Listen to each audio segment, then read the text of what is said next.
dear parents, welcome to our next class। आज हम class में कुछ नई चीजों के बारे में सीखेंगे, पर आप सभी को मैं ये बता देना चाहती हूँ कि हमारा विद्यालय रिवीजन एंड रिपीटिशन पे काम करता है।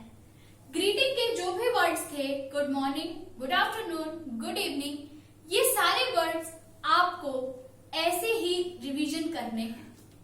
इसके बाद उसमें बच्चों को एकदम वेल एडवांस बना देना है उन शब्दों के उपयोग में, क्योंकि हमारा विद्यालय रिवीजन एंड रिपीटिशन पे काम करता है।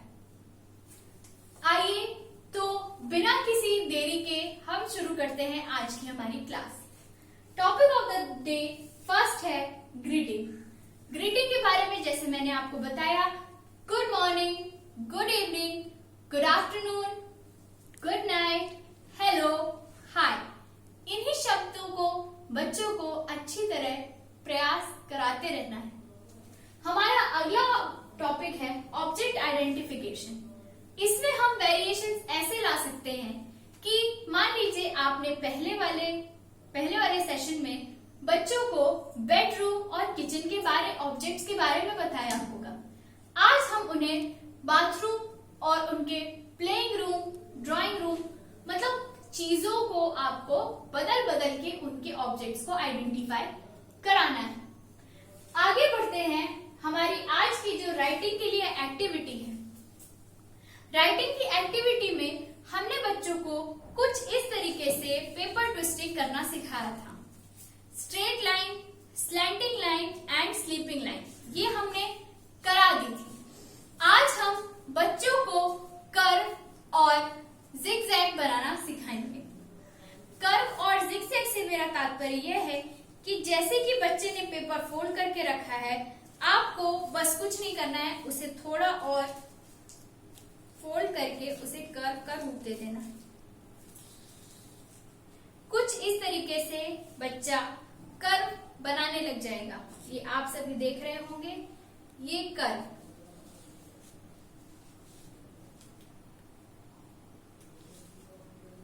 इस कर्व को आप देख रहे हैं, इस तरीके के कर्व जब बच्चे बनाएंगे, उन्हें सी, डी, यू लिखने में आसानी जाएगी, क्योंकि हमें सिर्फ इस कर्व को ऐसे घुमा देना है, ऐसे घुमा देना है और ऐसे घुमा देना है।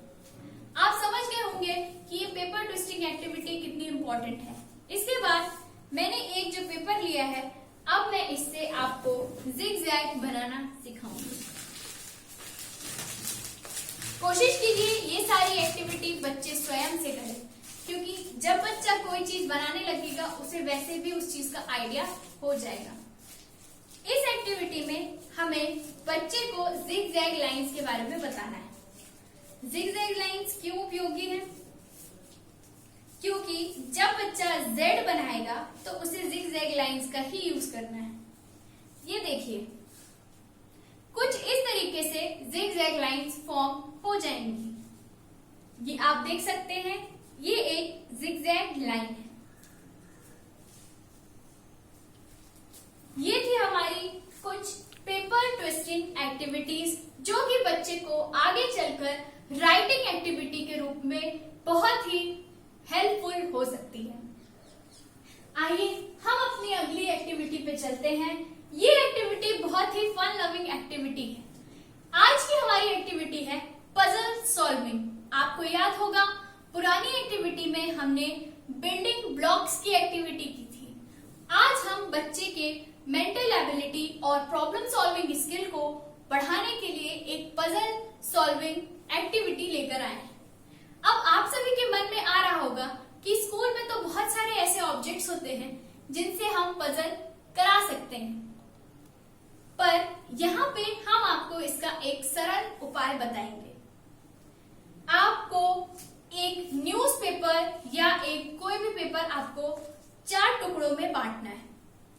पहले 2 में बांटिए, जिससे कि बच्चा आसानी से उसे जोड़ सके। फिर हम उसे 4 में बांटेंगे और कुछ इस तरीके से फैला देंगे। अब आपको बच्चे को बताना है, अब बच्चे को कहना है कि इस प्रॉब्लम को आपको सॉल्व करना है। जब बच्चा इस पजल को सॉल्व करेगा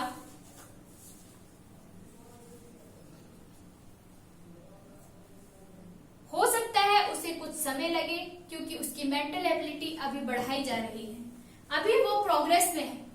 इसीलिए हमें उसे इतना समय देना है कि वो इन चीजों को समझ सके। आप कुछ भी ले सकते हैं, आप एक ब्रेड का टुकड़ा भी ले सकते हैं जिसे आप बीच से डिवाइड कर सकते हैं, बिस्किट्स भी ले सकते हैं, रोटियां भी ले सकते हैं। आपको बस उसके शेप और साइज को चेंज करना है, उसे इक्वली सिमेट्रिकली डिवाइड करना है।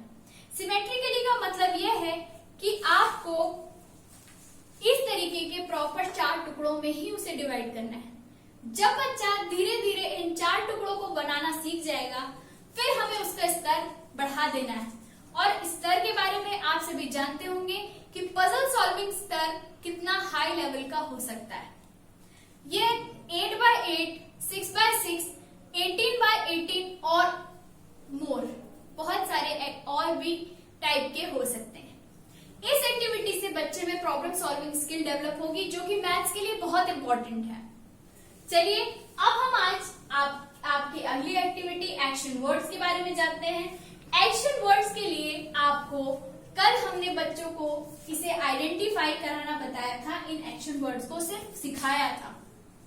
आज हम बच्चों को एक्शन वर्ड्स करके दिखाएंगे, जिससे कि बच्चा धीरे धीरे सीखने लगेगा। उन एक्शन वर्ड्स के माध्यम से हम बच्चों में तुरंत रिस्पॉन्स करने का और तुरंत एक्टिविटी का रिस्पॉन्ड देने की प्रक्रिया को बढ़ावा देते हैं। So action words will be same. हमें इन्हीं एक्शन वर्ड्स की प्रैक्टिस करानी है, क्योंकि हमारे सिलेबस में यही टॉपिक है। Sanitary habits. सैनिटरी हैबिट्स में आज आप बच्चों को बताएंगे कि उन्हें अपने कपड़े कैसे साफ रखने हैं। जब वो खाना खाएं तो खाना गिराना नहीं है, उन्हें आप इस चीज के बारे में शिक्षित करेंगे। रिलैक्सिंग एक्टिविटी में आज हम बच्चों के लिए एक म्यूजिक लगाते हैं और म्यूजिक में बच्चों को डांस करने देते हैं। आफ्टर इट उसके बाद हमें बच्चे क्योंकि थक चुके होंगे तो हमें उनको रिलैक्स कराना है ब्रीद इन और ब्रीद आउट की प्रोसेस से। आई थिंक एक तरीके से हम सबसे ज्यादा रिवीजन, रिपीटिशन, देन हम आगे बढ़ रहे हैं। तो आप सभी को इस सिलेबस को ध्यान में रखते हुए बच्चे से रिवीजन कराते रहना है और इन फन एक्टिविटीज के थ्रू हम बच्चों में पढ़ाई के स्तर को बढ़ा सकते हैं। तो आइए आप और हम मिलकर बच्चों के स्तर को और उनकी पढ़ाई को महत्वपूर्ण भूमिका दें। आज के लिए इतना ही। आज की हमारी क्लास यहीं पे खत्म होती है। धन्यवाद।